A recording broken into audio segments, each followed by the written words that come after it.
Hello students, myself Dr. Ashutosh Dwivedi. This is 11th lecture on mathematics from NCERT class 12th part 1. In this lecture we will proceed to the ongoing examples on composition of functions and invertibility of functions. In the previous lectures we had discussed the introduction to relationship, types of relations, some examples and definitions of reflexive, transitive, symmetric, and equivalence relation. Then we discussed classification of a set into equivalent classes, and this first exercise, and thereafter we discussed the type of functions, like what is a one function, what is many one function, and what is meaning of into and onto functions. Then we discussed some examples on the type of functions based on the concept of type of functions. Then comes this exercise, and now we are going through the fourth section, composition of functions and invertible functions. In this we had discussed how three sets are related, A, B, and C. If set A is related to B and B is related to C, then how set A is related to C. Now look at example 18. We had already discussed up till example 17 in the previous lecture. Now example 18. Show that if f a to b and g b to c are 1 1, then g of fx, that is gof, of a to c is also 1 1. अब ध्यान दीजिए, इस question में एक function f है जिसमें a domain set है और b कोडोमेन। दूसरा फंक्शन g है जिसका डोमेन सेट b है और कोडोमेन c है। आप देख सकते हैं b यहाँ पर कोडोमेन था और यहाँ पर डोमेन है इन दोनों फंक्शंस में। तो 1 1 है, कह रहा है कि इफ दिस इज 1 1, ये दोनों ही f और g दोनों ही 1 1 अगर फंक्शन है तो प्रूव करिए, देन शो दैट कि g ऑफ fx जो कि a टू c होगा, ऑब्वियसली a से, अब c का रिलेशन g टू f से डिनोट होता है, इज ऑल्सो 1 1। तो यह भी 1 1 होगा, यही आपको शो करना है। क्वेश्चन को ध्यान से समझें, यदि fx और gx ये दोनों फंक्शन 1 1 है तो g ऑफ fx भी 1 1 होगा, ये यहाँ पे प्रूव करना है। तो देखिए सॉल्यूशन 1 1 के लिए कैसे करते हैं हम लोग, पहले भी हम लोगों ने देखा है 1 1 फंक्शन और ऑन टू फंक्शन कैसे प्रूव करते हैं। तो g ऑफ fx1 यानी कि g ऑफ fx निकाल रहे हैं for x equal to x1। Obviously ये x1 a सेट से बिलोंग कर रहा होगा, क्योंकि जब आप fx निकालते हैं तो fx लिखते हैं तो ये x क्या होता है, डोमेन होता है, और fx जो मिलती है value for a given value of x, तो fx जो मिलता है वो कोडोमेन से बिलोंग करता है, y सेट से। यहाँ पे जो x1 अपीयर हो रहा है ये सेट a से बिलोंग करेगा, ये पहले श्योर हो जाइए इस बात के लिए। So suppose g of fx1 is equal to g of fx2, यानी कि a सेट के दो एलिमेंट्स x1 और x2 इस प्रकार से हैं कि g of fx1 और g of fx2 बराबर है। आप पीछे यदि एग्जांपल जाके देखेंगे 1 1 प्रूव करने के लिए, तो हम लोगों ने fx1 इक्वल टू fx2 लेके प्रूव किया कि x1 is equal to x2। यदि ऐसा हो जाए तो हम उस फंक्शन को 1 1 कहते हैं for all x1 x2 belongs to set A। तो यही काम यहाँ पे करेंगे हम लोग, क्योंकि यहाँ पे हमें g ऑफ fx को 1 1 प्रूव करना है। तो g of fx1 is equal to g of fx2 अगर इसे लेकर हम फाइनली ये प्रूव कर दें कि x1 is equal to x2 है, तो यह function g of F x one one proof हो जाएगा। तो ये तरीका होगा, ये अप्रोच होगा हमारा। तो g of F x one को आगे फर्दर अगले स्टेप में दिस इम्प्लाइज दैट, इस स्टेप को आगे लिखा गया है एलोबरेट करके। g एफ एक्स वन को लिख दिया गया एक्सपेंडेड फॉर्म में, और गॉफ एक्स टू को भी g एफ एक्स टू लिख दिया गया। अब देखिए this implies that fx1 is equal to fx2 as g is 1 1। अब इस स्टेटमेंट को बहुत ध्यान से सुनिए। कह रहे हैं कि g जो फंक्शन है ये 1 1 है, यानी कि g, अब इस fx1 को, इस पूरी वैल्यू को यदि आप अल्फा मान लें और इस पूरी वैल्यू fx2 को बीटा मान लें, तो g alpha is equal to g beta यदि है, तो alpha is equal to beta होगा, क्योंकि g 1 1 है। किसी भी फंक्शन को gx को 1 1 होने की क्या कंडीशन है कि g alpha is equal to g beta यदि हो, तो it must imply alpha is equal to beta. यही कंडीशन है 1 1 के लिए। तो यही कंडीशन यहाँ लगाई गई है। आपको अगर यहाँ डाउट हो रहा हो तो आप पीछे जो सॉल्व एग्जाम्पल 1 1 पे डिस्कस किए गए हैं उसको आप देखेंगे तो ये बात बिल्कुल क्लियर हो जाएगी आपको। तो इसीलिए इसके बाद ये स्टेप आ गया, g f x one is equal to g f x two implies that f x one is equal to f x two as g is 1 1, क्योंकि g 1 1 है।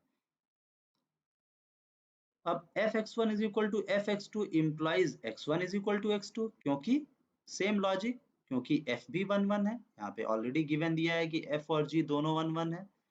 तो इस स्टेटमेंट के बाद ये आ गया, तो x1 इक्वल टू x2 आ गया एज f इज 1 1। इसका रीजन दिया हुआ है बगल में। तो finally g f x1 is equal to g f x2 arrived at x1 is equal to x2। तो इस स्टेप से ये प्रूफ हो गया यूजिंग दीज टू थिंग्स, जो कि गिवन था। दो चीजों को हमने यूज किया कि gx और fx दोनों ही 1 1 है, बीच में इसको यूज करके हमने प्रूव कर लिया, hence g of f is 1 1। now let's move to next example, example 19। show that if a to b and b to c are onto, then g of fx a to c is also onto। अब देखिए जैसे 1 1 proof किए पीछे, अब onto के लिए same question में बस onto गिवन है कि b fx और gx दोनों onto हैं, तो प्रूफ करिए कि g of fx भी onto होगा। यही करना है हमें। onto की डेफिनेशन आप याद कर लिए फिर से। onto का मतलब कोडोमेन सेट का कोई भी एलिमेंट अनरिलेटेड नहीं बचेगा। यानी कि यदि ए को बी से रिलेट कर रहे हैं, जैसा कि दिया ये ऑन टू है, तो बी सेट का कोई भी एलिमेंट अनरिलेटेड नहीं होगा। और बी जी भी ऑन टू है, तो जी एक्स ऑन टू है, तो बी से सी के रिलेशन में सी में कोई भी एलिमेंट अनरिलेटेड नहीं बचेगा। तो इसलिए ये भी ऑन टू है, ये गिवन है इतनी बातें। अब हमें प्रूव करना है कि जब ए से सी रिलेट हो तो सी में भी कोई एलिमेंट अनरिलेटेड ना बचे। तो जाहिर सी बात है, आप यहीं से समझ सकते हैं कि जब ए को बी से रिलेट कर रहे हैं और बी में कोई एलिमेंट अनरिलेटेड नहीं है, और ए में अनरिलेटेड हो ही नहीं सकता क्योंकि ये फंक्शन है। कोई भी रिलेशन यदि फंक्शन होगा तो ए यानी डोमेन सेट में कोई भी एलिमेंट अनरिलेटेड नहीं बचना चाहिए। और साथ ही साथ ये ऑन टू फंक्शन भी है, यहाँ लिखा हुआ है। तो ना तो ए में कोई अनरिलेटेड है ना तो बी, यानी कि हर एलिमेंट्स दोनों ही सेट के आपस में रिलेटेड किसी ना किसी तरीके से होंगे। और सेम ट्रू है यहाँ के जी के लिए भी। बी में कुछ भी अनरिलेटेड नहीं है, सी में कुछ भी अनरिलेटेड नहीं है। तो यदि ए का बी के हर एलिमेंट से रिलेशन है और बी का सी से है, तो हर एलिमेंट जो ए में होगा उसका सी से अवश्य रिलेशन होगा वाया बी, क्योंकि बी से है ही उसका रिलेशन। तो ये ऑलरेडी ए से सी का जब रिलेशन बनेगा तो ये ऑन टू होगा। ये तो हम कॉन्सेप्चुअली ऑलरेडी यहाँ समझ सकते हैं। अब इस बात को यहाँ पे कैसे सॉल्यूशन के फॉर्म में लिखा गया है, अब इसे ध्यान दीजिए। Given an arbitrary element z belongs to c। अब ध्यान दीजिए, एक कोई भी एलिमेंट z ले लिया गया आर्बिट्रेरी। अपने मन से आप एक एलिमेंट इमेजिन कर लीजिए c से जो बिलोंग करता है। यहाँ पे ध्यान दीजिए c यहाँ पर भी है। There exist a preimage y of z under g। अब कह रहे हैं यहाँ पर अगर कोई z है तो उसका एक प्री इमेज सेट बी में होगा according to relation G. Under G का मतलब अगर जी रिलेशन को देखें तो सी का जो एलिमेंट z है उसका एक प्री इमेज y b में एग्जिस्ट करेगा। बिल्कुल सही है। और वही b यहाँ पे है तो वो y यहाँ पे भी होगा, यही बात आगे लिखी होगी। Such that g y is equal to z, बिल्कुल सही है। अगर यहाँ पे कोई एलिमेंट y है तो जी वाई क्या होगा, z के बराबर, यदि z y से रिलेट हो रहा है तो। ना since g is onto, ध्यान दीजिएगा y यहाँ पे एलिमेंट है और y का अगर z से हो रहा है अकॉर्डिंग टू दिस फंक्शन तो g ऑफ y क्या होगा, z के बराबर होगा ना। अगर मान लीजिए y की जगह 2 है यहाँ पे और यहाँ पे z की जगह 5 है, 2 का 5 से रिलेशन हो रहा है तो g ऑफ 2 क्या होगा, 5 के बराबर होगा। यही बात यहाँ जनरल नोटेशन में लिखी गई है, g of y is equal to z since g is onto. चूंकि g ऑन टू है, चूंकि g ऑन टू है तो कोई भी z लेंगे तो एक y एग्जिस्ट करेगा, यही बात यहाँ कही जा रही है। Further for y belongs to b there exist an element x in A. अब कह रहे हैं यदि एक y कोई b में एग्जिस्ट कर रहा है, यहाँ पे b है यहाँ भी b है तो यहाँ भी वो y एलिमेंट होगा ही होगा क्योंकि ये दोनों सेट सेम है। तो यदि यहाँ पे कोई y एग्जिस्ट कर रहा है एलिमेंट तो उसका एक प्री इमेज a में भी निश्चित होगा। हर एक एलिमेंट का यहाँ प्री इमेज होगा क्योंकि ऑन टू है, fx भी ऑन टू है तो उस y का एक प्री इमेज x यहाँ पर होगा निश्चित रूप से। यही बात यहाँ लिखी जा रही है। Further for y belong to B there exist an element x in a में एक एलिमेंट एग्जिस्ट करेगा with fx equal to y। और वो इस प्रकार से होगा कि f रिलेशन से अगर हम देखें, f फंक्शन के डेफिनेशन को देखें तो उस x के लिए y से वो रिलेट हो रहा होगा। Since f is onto, चूंकि f भी ऑन टू है, वही बात लिखी गई है। Therefore g of fx of is equal to g of fx is equal to g of y। अब देखिए fx की जगह यहाँ y लिख दिया गया, ध्यान दीजिए, इक्वल टू यहाँ fx की जगह y लिख दिया गया क्योंकि x जो a सेट में था उसका b सेट के y से रिलेशन हो रहा है, ऐसा हम मान रहे हैं यहाँ पे। तो fx की जगह y लिख दिया गया यहाँ। और g ऑफ y z के बराबर है, ये ऑलरेडी हम लोगों ने पहले ही माना है, यहाँ पे आप देख सकते हैं g of y is equal to z, क्योंकि z का रिलेशन y से हो रहा था, z c एलिमेंट से है और y b sorry z c set से है और y b सेट से है। तो यही बात यहाँ लिख दी गई है। तो गॉफ जो आ गया वो z के बराबर आगे आ गया, यानी कि x जो a सेट का एलिमेंट है वो z जो कि c सेट का एलिमेंट है उससे रिलेट हो रहा है, showing that g of f is on to.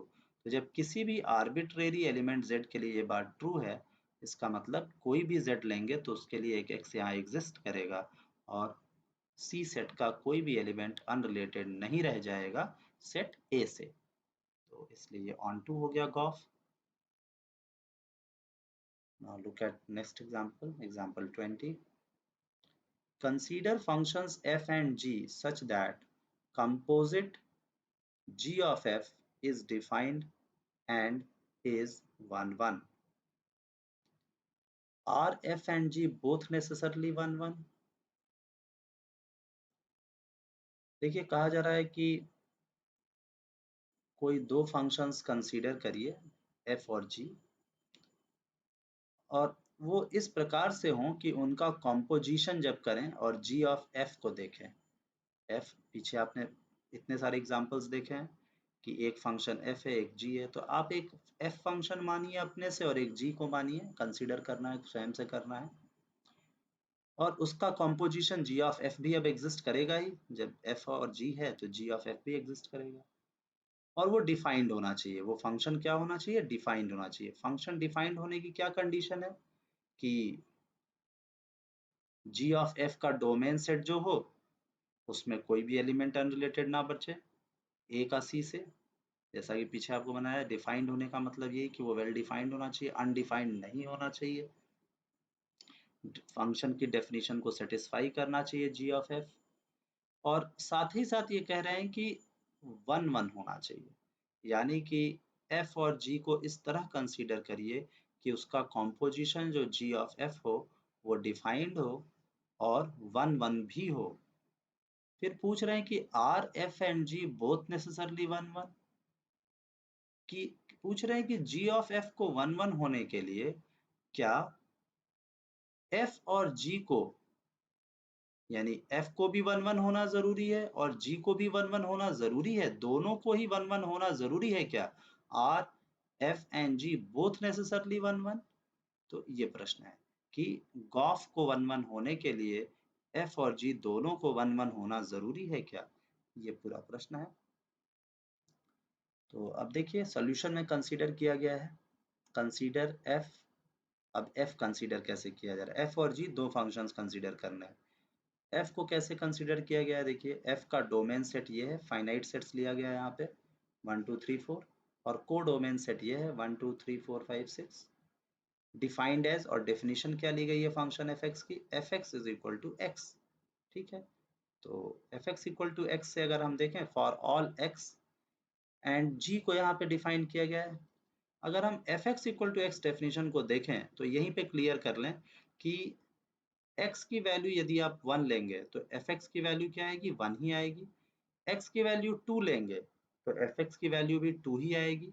देखिए x की वैल्यू, x सेट यही है और fx सेट ये होगा, करस्पॉन्डिंग वैल्यूज ऑफ fx। तो 1 का 1 से रिलेशन बन रहा है, 2 का 2 से बनेगा, 3 का 3 से, और 4 4 से रिलेट होगा। दो एलिमेंट्स यहाँ पे अनरिलेटेड बचेंगे अगर हम इस डेफिनेशन को फॉलो करते हैं तो।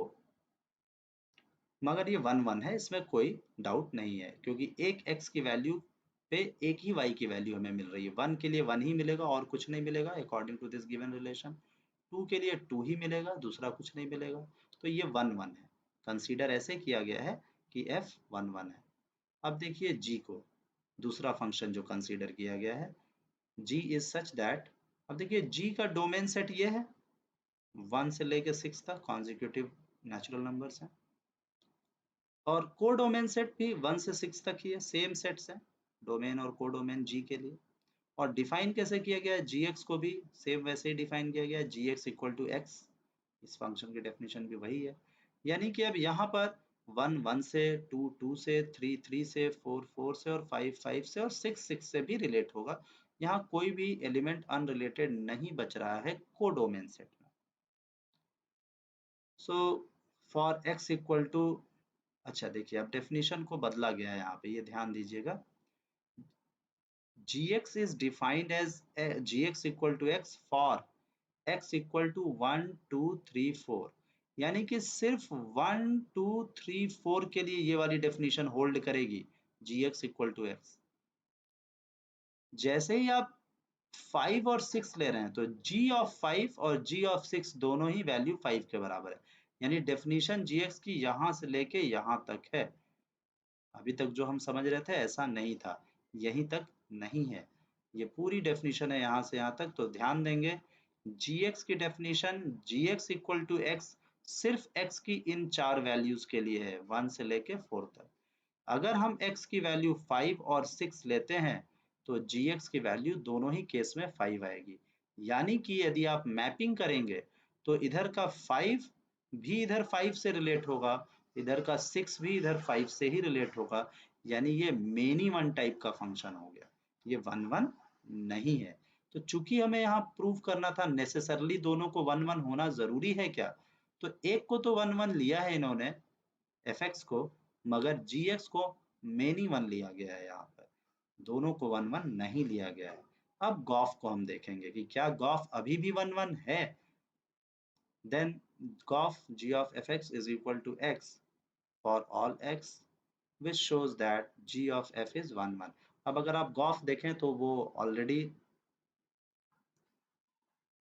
1 1 आ रहा है, यानी कि यहाँ का जो एलिमेंट 1 है वो सी सेट का, अब देखिए ए सेट ये है, बी सेट यहाँ पे ये है, और ये भी बी सेट है, ध्यान दीजिए, और सी सेट भी वही है, ये सी सेट की तरह बिहेव करेगा। तो अब गॉफ देखने के लिए हमें देखना पड़ेगा कि ए सेट का कौन सा एलिमेंट सी सेट के किस एलिमेंट से रिलेट हो रहा है। ए सेट का एक एलिमेंट सी सेट के सिर्फ एक ही एलिमेंट से यदि रिलेट हो रहा है तब तो ये 1 1 होगा ही, और यही हमें प्रूफ भी करना है। तो हम देखें कि यहाँ पर 1 यहाँ 1 से रिलेट होगा अकॉर्डिंग टू दिस डेफिनेशन, 1 इधर 1 से रिलेट हो रहा है और इसका वाला 1 इधर भी 1 से रिलेट हो रहा है, जैसा कि आप जी में देख सकते हैं 1 इधर 1 से हो रहा है, 2 इधर 2 से रिलेट हो रहा है, तो यहाँ पे भी 2 2 से ही रिलेट हो रहा है। 3 के साथ भी वही बात है, 4 के साथ भी वही बात है, क्योंकि gx के डेफिनेशन में 1 से 4 तक यही डेफिनेशन है gx इक्वल टू x। तो यहाँ 1 से 4 तक के नंबर इधर भी 1 से 4 तक के नंबर से ही 1 to 1 रिलेशन बनाएंगे, 1 to 1 ध्यान रहे। तो अब चूंकि जब हम गॉफ की बात करते हैं तो गॉफ के लिए डोमेन सेट तो यही होगा, तो इस डोमेन के लिए और कोडोमेन सेट क्या होगा, ये होगा, सी हो जाता है। एक ए डोमेन होता है और सी जो होता है वो कोडोमेन होता है। तो यदि ऐसे देखें तो डोमेन सेट का कोई भी एलिमेंट अनरिलेटेड नहीं बच रहा है और एक एलिमेंट इधर एक ही एलिमेंट से सी में रिलेट हो रहा है, तो ये 1 1 फंक्शन है, कोई प्रॉब्लम नहीं है। तो which shows that g of f is 1 1, but g is clearly not 1 1, जबकि g बिल्कुल साफ साफ आप देख सकते हैं ये 1 1 नहीं था, 5 और 6 दोनों के लिए 5 आ रहा था, मेनी 1 था। यानी कि इस स्टेटमेंट को अगर हम देखें तो both need not be 1 1, f और g दोनों को नेसेसरली 1 1 होना जरूरी नहीं है, यही बात यहाँ प्रूफ करनी थी। तो ये प्रूफ होता है अगर कोई दो फंक्शन fx और gx यदि 1 1 हो तो उनका कंपोजिशन g ऑफ f भी 1 1 हो सकता है, कोई जरूरी नहीं है कि ये दोनों ही 1 1 हो, कोई एक अगर 1 1 है f और g में से तो भी ये बात प्रूफ हो रही है। Next 21st example, are f and g both necessarily onto, अब देखिए if g of f is onto, ये भी वैसा ही क्वेश्चन है। onto के लिए अब चेक करेंगे हम, कह रहे हैं कि अगर g of f onto हो तो क्या ये जरूरी है कि f और g को भी अलग से दोनों को इंडिविजुअली onto होना जरूरी है। अब इसे हम देखते हैं, कंसीडर f एंड g, दो को कंसीडर यहाँ फिर से किया गया है। f का डोमेन ये है और कोडोमेन ये है, सेम सेट्स हैं दोनों। g का डोमेन ये है और कोडोमेन देखिए यहाँ छोटा है थोड़ा, 1 2 3 सिर्फ 3 एलिमेंट्स हैं, यहाँ 4 नहीं है इसमें। तो डिफाइंड एज, अब डेफिनेशन देखिए, f की डेफिनेशन क्या है, f1 इक्वल टू 1, यानी मैपिंग करेंगे तो 1 इधर 1 से रिलेट होगा, f2 इज इक्वल टू 2, यानी इधर का 2 यहाँ 2 से रिलेट होगा, f3 और f4 दोनों ही 3 के बराबर हैं, तो f3 यानी 3 इधर 4 से रिलेट होगा, 3 से रिलेट होगा और 4 भी इधर 3 से ही रिलेट होगा। तो ये तो इसकी मैपिंग हो गई, आप कॉपी पेस्ट को मैपिंग कर लें बिल्कुल ऐसे ही एलिमेंट से।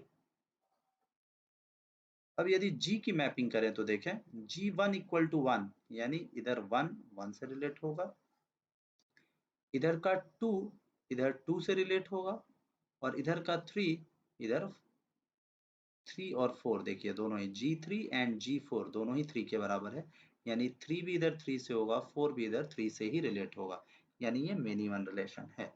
और ये भी मेनी वन रिलेशन है, आप देख सकते हैं 3 और 4 दोनों ही 3 से रिलेट हो रहे थे इधर। और ये ऑन टू नहीं है, आप ध्यान दे सकते हैं एफ फंक्शन ऑन टू नहीं है, क्योंकि एफ फंक्शन का जो कोडोमेन सेट है इसमें 4 अनरिलेटेड बच जा रहा है। आप देख सकते हैं x की किसी भी वैल्यू के लिए y 4 नहीं आ रहा है, 1 के लिए 1 आ रहा है, 2 के लिए 2 आ रहा है, 3 के लिए 3 आ रहा है और 4 के लिए भी 3 आ रहा है, यानी कि इस सेट में 4 अनरिलेटेड बच गया है। मैपिंग करके आप देखेंगे तो साफ साफ दिखेगा, यानी कि ये ऑन टू नहीं है, ये इनटू है। So it can be seen that g o f is onto but f is not onto. अब देखिए एफ ऑन टू नहीं है मगर गॉफ ऑन टू होगा, क्योंकि अब आप गॉफ को यदि ध्यान से देखें तो गॉफ क्या बनता है रिलेशन, 1 का इधर 1 से रिलेशन हो जाएगा, 2 का इधर 2 से रिलेशन हो जाएगा और 3 का इधर 3 से रिलेशन हो जाएगा, क्योंकि आप देख सकते हैं इसे 3 यहाँ 3 से रिलेट हो रहा है और ये वाला 3 कौन सा 3 है, ये 3 ये वाला 3 है, यानी gx का डोमेन सेट का 3 है। और ये 3 किससे रिलेट हो रहा है, इधर 3 से रिलेट हो रहा है x सेट के, a सेट के, तो 3 का 3 से और फिर इधर भी 3 से हो जा रहा है। तो डायरेक्टली यदि आप a सेट को c से रिलेट करते हैं, इसकी मैपिंग यदि आप बनाएंगे, आप ए बी सी तीनों सेट्स बना लीजिए, ए बनाइए, बी बनाइए और ये रहा सी बनाइए। पहले ए से बी की मैपिंग करिए इसमें, फिर बी से सी की मैपिंग इससे करिए जी से, फिर आप देखिए कि ए का कौन सा एलिमेंट इधर सी से रिलेट हो रहा है, तो आप पाएंगे कि ये बिल्कुल ऑन टू फंक्शन बन रहा है।